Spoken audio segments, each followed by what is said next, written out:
Assalamualaikum warahmatullahi wabarakatuh. Puji syukur kehadirat Allah Subhanahu wa Ta'ala atas nikmat dan karunia-Nya, sehingga kita dapat berkumpul dalam kesempatan yang berbahagia ini dalam pembelajaran jarak jauh. Perkenalkan, kami dari kelompok 1, mata kuliah pendekatan dan strategi pembelajaran dengan dosen pengampu, Bapak Dr. Detrandes Muzakir MA. Pada kesempatan kali ini, kami akan mempresentasikan hasil diskusi kami mengenai pengertian pendekatan, strategi, metode, dan model pembelajaran. Sebelumnya, kami ucapkan terima kasih yang sebesar-besarnya kepada Bapak Dr. Detrandes Muzakir MA yang telah membimbing kami selama perkuliahan. Dan terima kasih juga kepada moderator yang telah memberikan kesempatan kepada kami untuk menyampaikan materi ini. Selamat menyaksikan.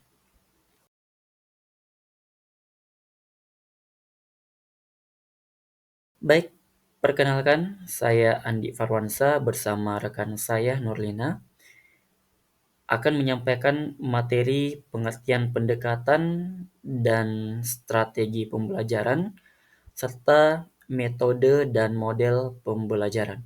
Pada pengertian pendekatan pembelajaran, kami mengambil pengertian dari Kamus Besar Bahasa Indonesia dan beberapa pendapat para ahli, di antaranya Sri Anita, Nurjana, dan Roy Klein dalam Wina Sanjaya. Strategi pembelajaran, kami mengambil pengertian juga dari beberapa pendapat para ahli dari Filbert dan Driscoll, Gilley dan Elay, Direktorat Tenaga Kependidikan, Ditjen Peningkatan Mutu Pendidik dan Tenaga Kependidikan, dan Dick dan Kerry. Namun, sebelum kepada kedua pengertian konten tersebut, yang perlu kami sampaikan bahwa seorang pendidik, baik guru maupun dosen, tidak hanya dituntut untuk menguasai bidang studi yang akan diajarkannya saja. Akan tetapi, juga harus menguasai strategi pentransferan ilmu tersebut kepada peserta didik, sehingga peserta didik dapat mendapatkan ilmu dan kecakapan sesuai dengan indikator pembelajaran. Untuk itu, pendidik sebagai komponen yang penting dari tenaga kependidikan memiliki tugas untuk melaksanakan proses pembelajaran dengan baik. Dalam pelaksanaan proses pembelajaran tersebut, pendidik diharapkan dapat paham tentang strategi pembelajaran. Proses pembelajaran dikenal beberapa istilah yang memiliki kemiripan makna, sehingga seringkali orang merasa bingung untuk membedakannya.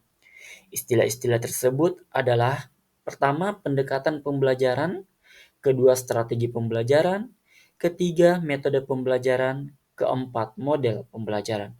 Berikut ini akan dipaparkan istilah-istilah tersebut dengan harapan dapat memberikan kejelasan tentang penggunaan istilah tersebut.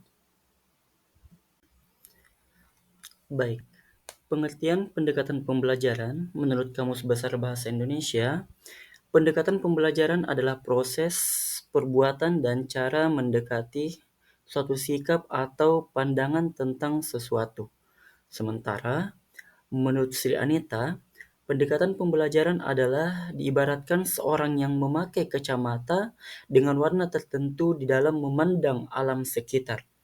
Kacamata berwarna hijau akan menyebabkan lingkungan kelihatan kehijau-hijauan, dan seterusnya. Sementara, Nurjannah dalam pandangannya, pendekatan dibagi dalam dua pemahaman makna.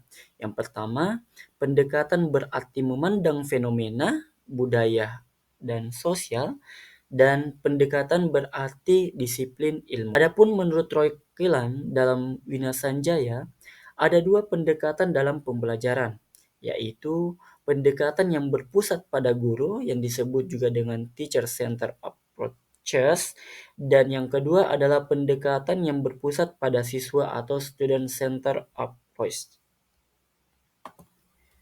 Dari beberapa pendapat terkait pengertian pendekatan pembelajaran, maka dapat kami menarik kesimpulan bahwa pendekatan dapat diartikan sebagai suatu sudut pandang seseorang terhadap proses pembelajaran. Istilah pendekatan merujuk kepada pandangan tentang terjadinya suatu proses yang sifatnya masih sangat umum, Dan kemudian dalam proses pembelajaran, pendekatan dikaitkan dengan strategi dan metode yang saling ketergantungan. Selanjutnya, pengertian strategi pembelajaran. Kata strategi berasal dari bahasa Latin strategia, yang diartikan sebagai seni penggunaan rencana untuk mencapai tujuan. Pengertian strategi pembelajaran dapat dikaji dari dua suku kata, yakni strategi dan pembelajaran. Menurut Freiberg dan Driscoll, strategi pembelajaran dapat digunakan untuk mencapai berbagai tujuan pemberian materi pelajaran pada berbagai tingkatan untuk siswa yang berbeda dalam konteks yang berbeda pula. Sementara Gerlach dan Allais, strategi pembelajaran merupakan cara-cara yang dipilih untuk menyampaikan materi pelajaran dalam lingkungan pembelajaran tertentu. Adapun pengertian strategi pembelajaran menurut Direktorat Tenaga Kependidikan Ditjen PMPTK, strategi pembelajaran adalah sebagai perencanaan yang berisi tentang rangkaian kegiatan yang didesain untuk mencapai tujuan pendidikan tertentu dan merupakan rencana tindakan, rangkaian kegiatan termasuk penggunaan metode dan pemanfaatan berbagai sumber daya atau kekuatan dalam pembelajaran. Dan menurut Dick dan Kelly berpendapat bahwa strategi pembelajaran tidak hanya terbatas pada prosedur kegiatan, melainkan juga termasuk di dalamnya materi atau paket pembelajaran. Nah, itulah pengertian, pendekatan, dan strategi pembelajaran. Dan selanjutnya kita akan membahas pengertian metode dan model pembelajaran, serta apa yang menjadi persamaan dan perbedaan keempat istilah tersebut dari apa yang sebelumnya kami sampaikan pada kesempatan ini.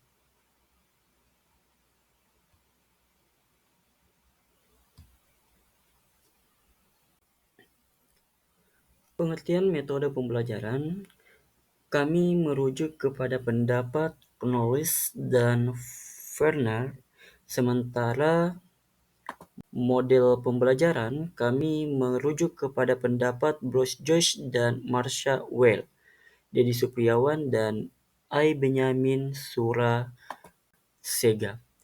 Selanjutnya, setelah kami menjelaskan kedua istilah tersebut, maka kami akan menjelaskan persamaan dan perbedaan antara pendekatan, strategi, metode, dan model pembelajarannya. Dari sisi persamaan, kami akan menjelaskan tujuan, keterkaitan, dan sasaran, sementara di perbedaan kami akan menjelaskan dari sisi komponen, definisi, tingkat abstraksi, dan contohnya. Pengertian metode pembelajaran. Metode adalah cara yang digunakan untuk mengimplementasikan rencana yang sudah disusun ke dalam kegiatan nyata agar tujuan tercapai optimal. Sementara pengertian metode pembelajaran menurut Knowles mengorganisasikan peserta didik, artinya peserta didik ini diorganisasikan di dalam upaya mencapai tujuan belajar.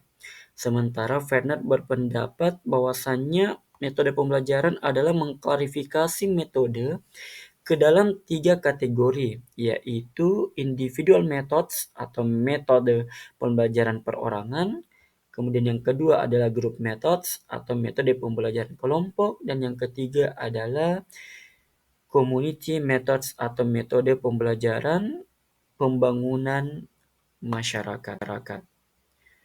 Secara garis besar, metode mengajar dapat diklarifikasikan ke dalam dua bagian, yaitu metode mengajar konvensional dan inkonvensional. Nah, adapun yang menjadi contoh metode mengajar ini atau metode pembelajaran antara lain ada metode ceramah, diskusi, tanya jawab, demonstrasi, eksperimen, resitasi kerja, sosiodrama, dan bermain peran, karya wisata, metode drill, dan metode sistem beregu. Antara pendekatan, strategi, dan metode pembelajaran sudah terangkai menjadi satu kesatuan yang utuh, maka terbentuklah apa yang disebut dengan model pembelajaran. Jadi dari sini kita dapat mengetahui bahwasannya model pembelajaran pada dasarnya merupakan bentuk pembelajaran yang tergambar dari awal sampai akhir yang disajikan secara khas oleh guru. Dengan kata lain, model pembelajaran merupakan bungkus atau pembungkus atau bingkai dari penerapan suatu pendekatan, metode, dan teknik pembelajaran. Nah, dari sini kita dapat melihat visualisasi model pembelajaran dari keempat istilah yang telah kami sampaikan. Bahwasannya pendekatan pembelajaran baik itu student center maupun teacher center turun kepada strategi pembelajaran. Strategi pembelajaran ini contohnya kita melihat dari expository, discovery, individual learning. Sementara metode pembelajaran itu ada ceramah, diskusi, tanya jawab, dan lain-lain. Sementara teknik dan taktik pembelajaran secara spesifik, unik, maupun individual. Selanjutnya, persamaan dan perbedaan antara pendekatan, strategi, metode, dan model pembelajaran. Nah, di sini kita bisa melihat persamaan keempat istilah tersebut dilihat dari tujuan, keterkaitan, dan sasarannya. Dari sisi tujuan, di mana semua komponen ini memiliki tujuan yang sama, yaitu untuk mencapai tujuan pembelajaran yang telah ditetapkan. Kemudian keterkaitannya, keempat komponen ini saling terkait dan saling mempengaruhi satu sama lain. Pendekatan akan mempengaruhi pemilihan strategi, strategi akan menentukan metode yang digunakan, dan metode akan diwujudkan dalam model pembelajaran. Sementara untuk sasaran yaitu siswa, baik pendekatan, strategi, metode, maupun model pembelajaran, semuanya dirancang untuk memfasilitasi pembelajaran siswa secara efektif dan efisien. Nah, adapun dari sisi perbedaan dari istilah tersebut itu secara definisi, secara abstraksi dan contohnya. Kita lihat dari pendekatan. Pendekatan definisi itu adalah cara pandang atau filosofi umum dalam memandang proses pembelajaran. Sementara strategi, rencana umum yang digunakan untuk mencapai tujuan pembelajaran. Metode, cara atau teknik yang digunakan untuk melaksanakan strategi. Sementara model, kerangka kerja yang lebih spesifik dan struktur untuk melaksanakan pembelajaran. Nah, pendekatan secara abstraksi itu paling abstrak. Sementara strategi itu eh, cukup ya, sementara metode itu lebih konkret, sementara model itu lebih konkret. Nah, untuk pendekatan, contohnya itu pendekatan student center atau berpusat pada siswa dan teacher center berpusat pada guru.